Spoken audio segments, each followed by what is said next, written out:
بسم اللہ الرحمن الرحیم۔ فتح خیبر معاہدہ حدیبیہ کے بعد حضور نبی کریم صلی اللہ علیہ وآلہ وسلم کو اس بات پر اطمینان ہو گیا کہ اب کچھ عرصہ تک مشرکین مکہ کی جانب سے کسی قسم کا کوئی خطرہ لاحق نہیں ہوگا، تو آپ صلی اللہ علیہ وآلہ وسلم نے اب مدینہ منورہ کے اطراف میں واقع ان سازشی قبائل کی جانب اپنی توجہ مرکوز فرمائی جو آئے دن مدینہ منورہ کا سکون تباہ کرنے اور مسلمانوں کو نقصان پہنچانے کے منصوبے بناتے رہتے تھے۔ چنانچہ حضور نبی کریم صلی اللہ علیہ وآلہ وسلم نے سب سے پہلے خیبر کا رخ کیا۔ خیبر شہر میں کئی بلند ٹیلے اور پہاڑ تھے اور یہ خالصتاً یہودی بستی تھی، اور ان یہودیوں نے خیبر میں بے شمار قلعے تعمیر کر رکھے تھے۔ خیبر مدینہ منورہ سے 80 میل کے فاصلے پر واقع تھا۔ حضور نبی کریم صلی اللہ علیہ وآلہ وسلم مدینہ منورہ سے قریباً 1600 جانثار صحابہ کرام رضی اللہ تعالیٰ عنہم کے ہمراہ روانہ ہوئے۔ حضرت علی رضی اللہ تعالیٰ عنہ جو کہ اس وقت آشوب چشم کے مرض میں مبتلا تھے، وہ بھی اس لشکر میں حضور نبی کریم صلی اللہ علیہ وآلہ وسلم کے ہمراہ تھے۔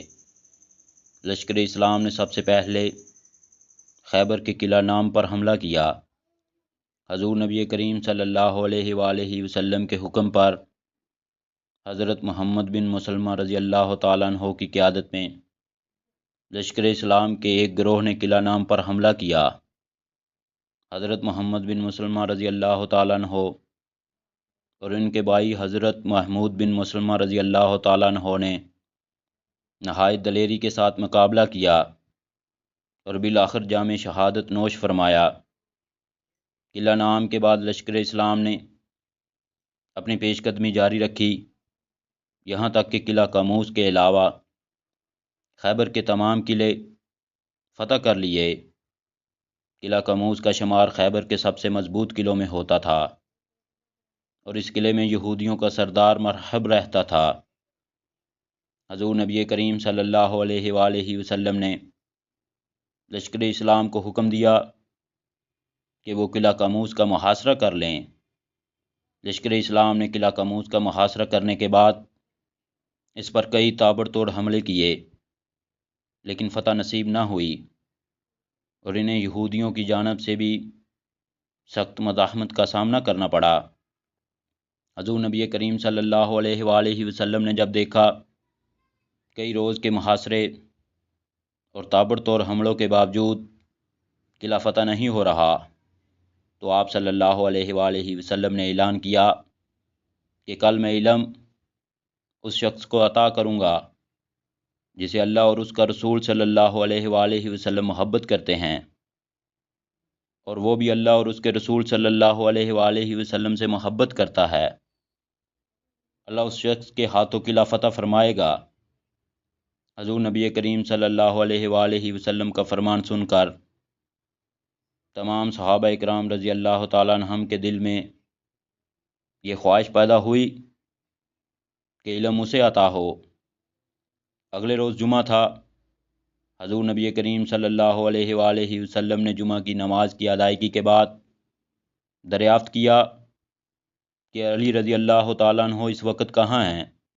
حضرت علی رضی اللہ تعالیٰ عنہ جو کہ ابھی تک آشوب چشم کے مرض میں مبتلا تھے اور اسی وجہ سے جنگ میں عملی طور پر حصہ بھی نہ لے سکتے تھے، انہیں بلایا گیا۔ حضور نبی کریم صلی اللہ علیہ وآلہ وسلم نے دریافت فرمایا، علی رضی اللہ تعالیٰ عنہ کیسے ہو؟ آپ رضی اللہ تعالیٰ عنہ نے عرض کیا، یا رسول اللہ صلی اللہ علیہ وآلہ وسلم آنکھیں دکھتی ہیں اور کچھ دکھائی نہیں دیتا۔ حضور نبی کریم صلی اللہ علیہ وآلہ وسلم نے فرمایا، علی رضی اللہ تعالیٰ عنہ میرے نزدیک آ جاؤ۔ آپ رضی اللہ تعالیٰ عنہ حضور نبی کریم صلی اللہ علیہ وآلہ وسلم کے نزدیک آ گئے۔ حضور نبی کریم صلی اللہ علیہ وآلہ وسلم نے اپنا لعاب دہن نکالا اور اور اسے آپ رضی اللہ تعالیٰ عنہ کی آنکھوں پر لگایا، جس سے آپ رضی اللہ تعالیٰ عنہ کی تکلیف جاتی رہی اور ان کی آنکھیں ٹھیک ہو گئیں۔ حضور نبی کریم صلی اللہ علیہ وآلہ وسلم نے جھنڈا آپ رضی اللہ تعالیٰ عنہ کو عطا کرتے ہوئے ان کے حق میں دعائے خیر فرمائی۔ حضرت سیدنا علی رضی اللہ تعالیٰ عنہ فرماتے ہیں، حضور نبی کریم صلی اللہ علیہ وآلہ وسلم کے لعاب دہن لگانے کے بعد مجھے کبھی آنکھوں کی کوئی بیماری نہ ہوئی، بلکہ میری آنکھیں پہلے سے زیادہ روشن ہو گئیں۔ حضرت علی رضی اللہ تعالیٰ عنہ لشکر اسلام کے ہمراہ قلعہ قموس کے دروازے پر پہنچے اور جھنڈا دروازے کے پاس گاڑ دیا۔ آپ رضی اللہ تعالیٰ عنہ نے ایک مرتبہ پھر لوگوں کو اسلام کی دعوت دی، جسے انہوں نے قبول کرنے سے انکار کر دیا۔ اس دوران ایک یہودی نے قلعہ کی چھت سے پوچھا کہ تم کون ہو؟ حضرت علی رضی اللہ تعالیٰ عنہ نے فرمایا، میں علی رضی اللہ تعالیٰ عنہ بن ابی طالب ہوں۔ اس یہودی نے جب آپ رضی اللہ تعالیٰ عنہ کا نام سنا تو کانپ اٹھا اور کہنے لگا، تو رات کی قسم، یہ شخص قلعہ فتح کیے بغیر ہرگز نہیں جائے گا۔